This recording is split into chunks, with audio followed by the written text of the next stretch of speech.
Headline news most affecting Chilliwack this week. Repairs and state of emergency continues in Kent and Sasquatch Resort.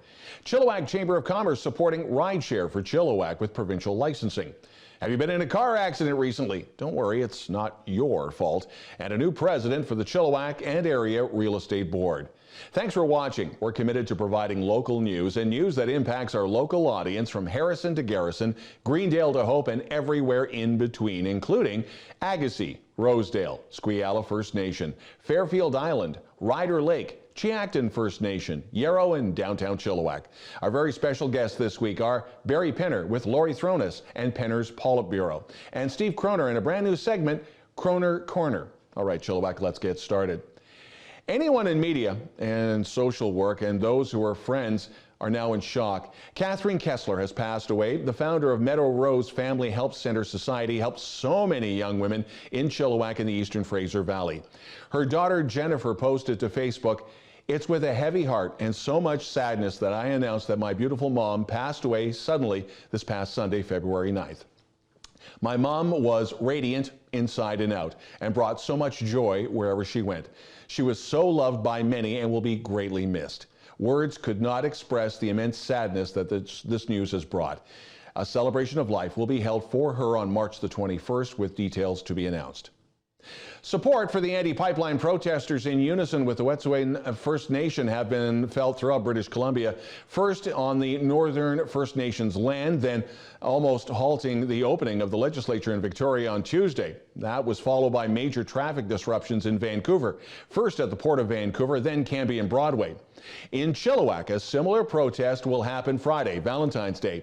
Traffic will be closed on Knight Road near Chilliwack River Road from noon to about 4 p.m. A similar protest was in Chilliwack at Five Corners. That was back in January. It's been almost 2 weeks since the storm and downpour that wreaked havoc in the Fraser Valley. Hemlock Valley Road en route to Sasquatch Mountain Resort is repaired so single-lane traffic can get up the mountainside. Meanwhile, reconstruction along Rockwell Drive in the District of Kent remains in repair mode. A local state of emergency continues for some 20 properties that were damaged and drinking water was compromised. The arguments for and against ride-sharing companies such as Uber and Lyft have been a hot topic. The BC Supreme Court has granted Uber an injunction which will stop the city of Surrey from ticketing drivers. Mayor Doug McCallum has been very pro-taxi and anti-rideshare, but then backtracked, saying that he wants a level playing field. The ticketing of rideshare drivers promoted the legal action. The Surrey Board of Trade wants ride-sharing and, like Metro Vancouver, is championing a one-size-fits-all business license for the likes of Uber and Lyft. Last month, FBN and chillTV asked the respective Abbotsford and Chilliwack Chamber of Commerces to have a comment. Well, Abbotsford has yet to respond. However, Leanna Kemp, the executive director for the Chilliwack Chamber, noted they want to see a number of recommendations, including a province-wide business license and allowing anyone with a Class 5 license to be able to drive. The FBRD is updating zoning bylaws to reflect changes to federal and provincial cannabis regulations. The purpose of the bylaws are to provide definitions for cannabis, cannabis dispensary, and cannabis production facilities that are not prohibited or permitted rather in electoral areas A and E. So a public hearing with your comments is coming up Tuesday, February 18th at the Columbia Valley Community Center in Lindell Beach. Unlike the city of Chilliwack, the FBRD are still dealing with policy when it comes to cannabis products. And when we return, you're responsible for an accident, but don't worry, it's not your fault.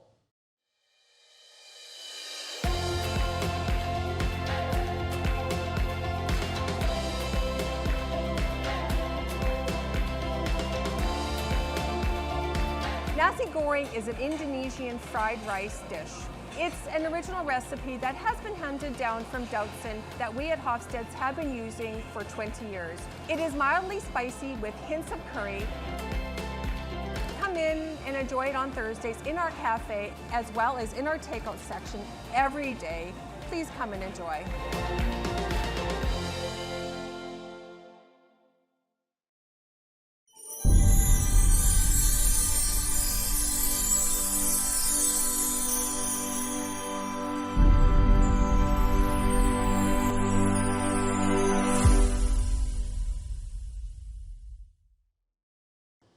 A growing community, a stable provincial economy, and a solid local housing market combines for an exciting time for the real estate industry and for Chilliwack. That's according to Chilliwack and District Real Estate Board's newly elected president, Kim Parley, who went on to tell chillTV, "I'm super excited to represent CADREB as president for 2020. While housing sales in Chilliwack and the area dipped a bit in January from the month before, the 166 sales far outpaced the 98 in January of 2019. Year over year, the sales numbers did a large recovery from the previous year. Now that ICBC will move towards a no-fault insurance system in 2021, you would think some legal eagles would approve, but not so. The Canadian Bar Association BC branch stated in a media release and reposted by the BC Disability Caucus that it's deeply disappointed in the announcement. It said it is opposed to no-fault insurance for British Columbians, adding that across the country, these programs have been proven to reduce the rights of injured victims to have their claims assessed based on their individual circumstances. People have a right to compensation that respects their personal situation. The Chilliwack homeless count is coming up, and the Pacific Community Resources Society is looking for individuals and agency volunteers to help out.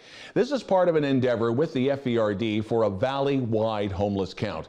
This will be over a 24-hour period starting in the evening of March 3rd and then running to the evening of March 4th, of course, with your help. So if you want to volunteer, you will have to attend a training session. That'll be at Chilliwack City Hall, February 27th. As the city of Chilliwack is spending hundreds of thousands of dollars upgrading the fleet of trucks that serve the Chilliwack Fire Department, there begs the obvious question: where do the older trucks go? Are they demolished or recycled or repurposed? FVRD and Chilliwack City Councillor Jason Lum took to social media to answer those questions via the Firefighters Without Borders Canada. On Saturday, that organization picked up their latest apparatus donation from the city of Chilliwack. FWB Canada Vice President Shane McKicken accepted the truck from Chilliwack AC Chris Wilson, the assistant chief. The 1992 white GMC Anderson 1250 pumper will be loaded with hose and gear and will be on its way to the Davao Volunteer Fire Brigade in the Philippines. Now, despite being 28 years old, actually the truck is in pretty good shape, only 47,000 clicks on it. Although it can no longer be certified in Canada, it should provide many years of faithful service to the firefighters in Davao. Chilliwack's Bella was recognized as the best German Shepherd at the Westminster Kennel Club Dog Show at Madison Square Garden in New York last weekend. Bella is shown with her dog handler Courtney Penner. The largest German Shepherd dog in Canada competed against other leaders in the show, which was held in New York, and that show has been held annually since 1877. Of 2,600 submissions to the Westminster show this year, 63 are from Canada, and Bella was the only dog from the Lower Mainland. And now, time for Penner's Politburo.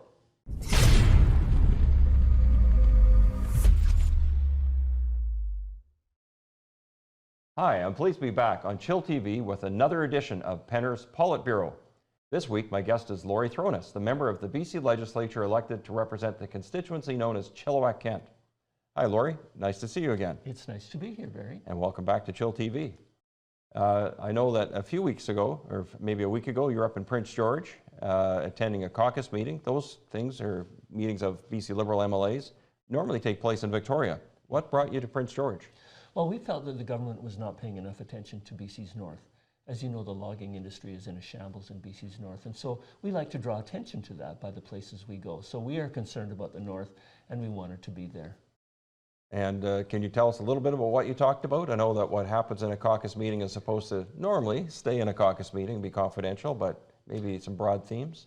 Yeah, there are general things that you discuss in every caucus meeting. You'll discuss private members' business.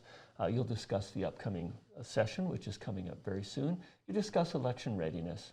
You discuss policy, party policy, and things like that. So there was a range of issues that were discussed, but of course, I'm not allowed to speak about that. And just for our viewers' interest, what is private members' business? What does that term mean? Private members' business is just issues that an individual MLA will have. Something that they're worried about, some issue that's cropped up in their riding, something that they're dissatisfied with. It can be anything. And so you raise it in front of your group and try and get their support to take forward an issue? Yeah. Now, the BC legislature is going back into session in just a few days after a break for Christmas and New Year's. It starts with a speech from the throne, but in my mind, the real substantive thing that always happens is the week later with the introduction of a budget for the year. And that's a financial document, but it's also very much a political statement by the government of the day. What are you expecting in that upcoming budget and the legislative session itself? Well, the budget will be on the 18th, and we're expecting a stand-pat budget. You know, the NDP are out of money. We left them with a $2.7 billion surplus, which they quickly spent. They introduced about 19 new and increased taxes. So they've taxed to the max, they've spent to the max. I think they're just trying to balance the budget. So it's going to be a stand-pat budget. That's what we're expecting. Things will be a bit different in terms of the dynamic at the legislature, I think, for this session. Andrew Weaver, the now former leader of the Green Party, has stepped down from that role. Most British Columbians got to know him as the leader of the Green Party and their spokesperson. But he has quit. He's got some family issues. He's dealing with health issues, I think, with someone in his close family. We all wish him well in that regard. But to me, it does indicate the fact that he actually quit the Green Party caucus, that there's something else afoot, maybe some significant disagreements between him and his two other now previous caucus colleagues. Yes. So I think this will introduce maybe a bit of more unpredictability into the legislative scene. What are your thoughts? In fact, we hear that Mr. Weaver may actually resign his seat after the session this summer. And if so, then that really makes things unstable, because we used to own his riding. Oak Bay Gordon Head was held by a BC Liberal for many years. Ida Chong, a former colleague of mine. That's exactly right. And so if we were to win the by-election, then there would be a tie in the House, 43 seats to 43 seats. And that makes the House pretty well unmanageable. So it could be, in my opinion, that the government would rather go to an election than risk the House becoming a hung parliament. And so we could be looking at an election this fall if Mr. Weaver resigns this summer. That's my feeling. And the NDP decides not to risk a by-election. Exactly. Go for a general instead. Exactly. Interesting. Turning our gaze a little closer to home and away from Vancouver Island, there have been some treaty development talks here that's been ongoing for many years, and it's once in a while it's popped up as a news story, but then it fades away. Yes. So I don't think most residents really know what's afoot, at least not to much detail. Can you tell us a bit more about what the tribal leadership group known as the SXTA and the BC government is up to? The SXTA is a group of 6 Stolo First Nations, and they're negotiating a treaty with the provincial and federal governments. And I support the treaty process. This has been going on since 1995. They've gotten to stage 5 of 6 stages, and the land and cash offer has been made. So a land offer is about 10,000 hectares, most of it in the Chilliwack River Valley, and $150 million. That has yet to be ratified by all governments, and so we're not sure what that will look like yet, but I want my constituents to know that this is happening, because many of them live in the Chilliwack River Valley and are concerned about access and about just the impacts of this treaty. And it'll be finalized probably in 3 or 4 years. But right now, nothing is written in stone, so I'm encouraging my constituents to call me if they have an issue that we can help them work through. Typically with treaty agreements, the federal government brings cash and the province is expected to put land on the table. That's right. Is there any discussion about what's happening with the provincial parks in that area? Are they on the table? I don't think the provincial parks are on the table, no. I've looked at the maps, and they fall short of the parks. Of Chilliwack Lake Provincial Park? That's right, yeah. You've introduced not one, but 2 private members' bills in recent months. Can you tell us a little bit about them? Sure. I introduced one on seatbelts for school buses. I think it's time now that, you know, when 50 children are riding together, that's a real risk of a rollover. There was one the other day I saw on the news. It's time that we have seatbelts in school buses. And that was really received very well. And the other one was about trespassing on farmers' land. There are activist groups which oppose any kind of animal husbandry, and of course we know we have a huge farming community here that depends on animal husbandry, and so I've introduced an amendment to the Trespassing Act to provide penalties to deter people from doing that. And what's the reaction been to that? Well, the reaction has been very good on the ground. As we know, we have, you know, we're the second biggest in the province in terms of farm gate receipts here in Chilliwack. And so this industry is very important. And also, you know, as a philosophy, I think my constituents appreciate a good steak, and they appreciate having chicken with their lunch, and they're going to keep on doing that, and so we want to preserve that. Any hint from the government whether they're likely to pick up on the ideas in these two private members' bills? They seldom get called for debate because it's up to the government of the day to decide what legislation gets debated. But they can sometimes turn around and adopt the ideas in their own bills and try and take credit for it. Well, we got some informal feeling that they're positive toward both those things. Probably in the trespassing issue, they will take more concerted action. Instead of passing more legislation, it will be more police action if this should happen again. And on the school bus thing, I think it's something that's going to happen. I think it's kind of inevitable anyway. And so I think they'll get on board in time. It's always one of those things where it's surprising it hasn't happened already. That's true. In many ways. Yeah. We discussed earlier the possibility of an election this year, and I know, reading the news, that your party's been busy nominating candidates already. There's been some in the Fraser Valley and elsewhere, mostly in unheld ridings where the party doesn't have that seat at the moment, but closer to home where the seats are held by BC Liberals, both by you and John Martin. Any word on when a nomination race will be called here? Well, that's an interesting question. We have 87 seats to nominate, as you know, and about 45 of them are unheld seats, and so we start with those. Those people need to be nominated to have their name as long as they can before the election period out in public. And so we're starting with those. There's 4 already that are in train. And probably other nominations will begin about a year before the election that we expect.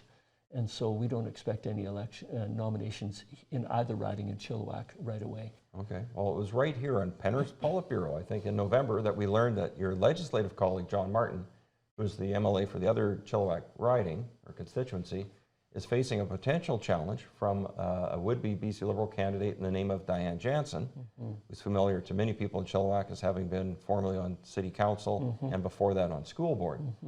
Of course, we don't know if the BC Liberal Party will allow challengers to step forward and take on an incumbent MLA. Is there any rumblings of any other challengers in this area stepping forward, maybe for yourself? I don't know of any other challenges. I haven't heard about it. And we'll have to see what happens in the Chilliwack riding. I mean, the leader in the party will have to work that out. I myself sort of want to be independent from that whole process there.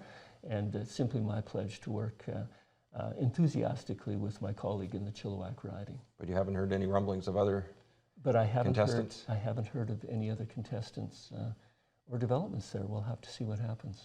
Well, there have been some other developments recently. We've had a big announcement just a short while ago from the provincial government announcing major changes to ICBC, something I was once the chairman of before being removed by the current government. I should ask your opinion about that.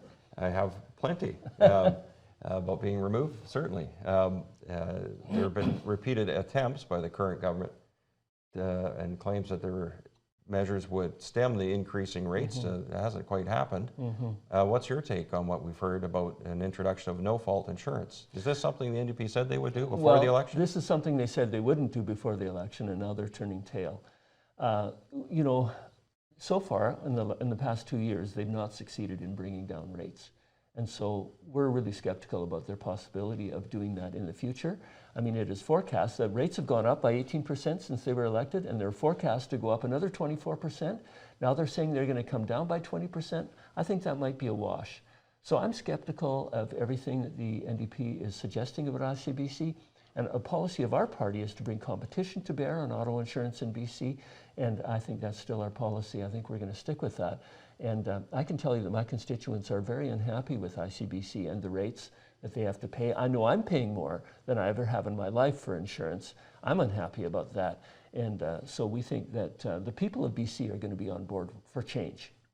Well, I'm sure we'll hear a lot more about that when the legislature goes back into session. You mentioned the budget and them being out of money. I suspect this move is also somewhat related to a budget measure to help them get back in the black. But we'll see what unfolds this spring. I think it'll be a very interesting session. It will. Possibly leading up to a fall election. It will. Thank you, MLA Throness, for joining me on Penner's Politburo, and thanks to all of you for tuning in. We'll see you soon.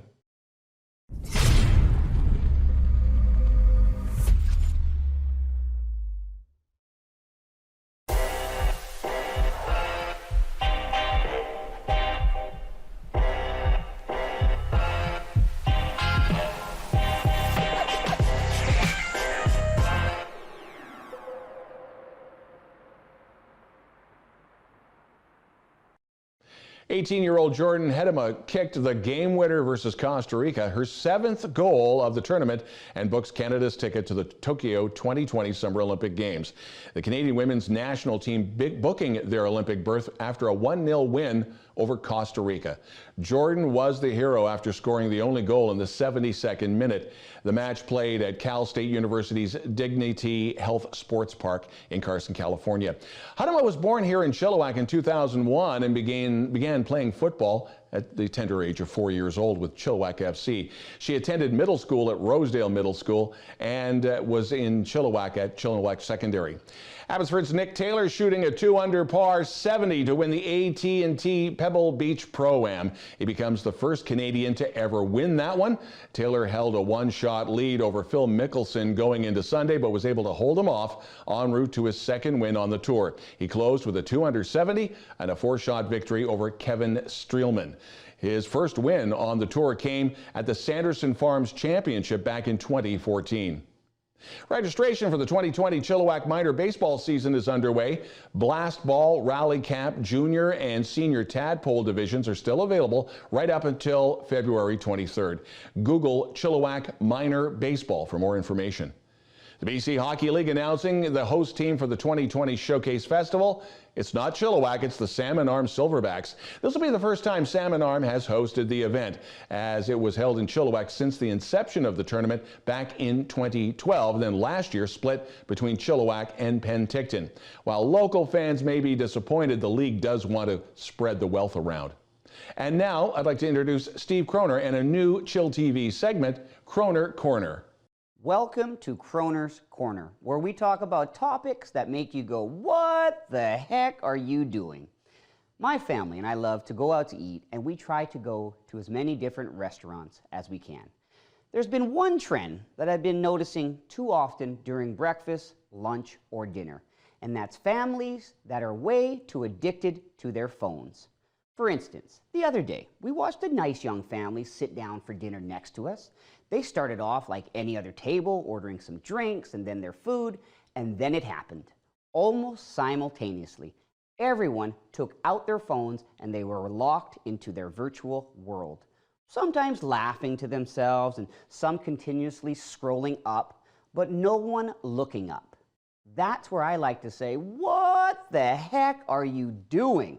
There is a certain time and place for technology, and I hope we all can agree in our society that we have plenty of other times to look at our electronics, and there's absolutely no need to do it while you're having breakfast, lunch, or dinner with your family. You only get a few opportunities, and sometimes only minutes of where you can sit down and talk with one another. Let the breakfast table, lunch table, or the dinner table allow you to connect with one another and not your electronics. Here's a quick tip on how to break the pattern on cell phone use at the table. Ask these 4 questions to each family member to keep engagement and the overall conversation flowing. What are you grateful for today? What was your most challenging part of the day? Who did you help in need today? And what was your favorite part of the day? The conversations these questions start are truly amazing. Enjoy. Thank you for tuning in to Croner's Corner and talking about topics that make you go, what the heck are you doing? See you sooner than later.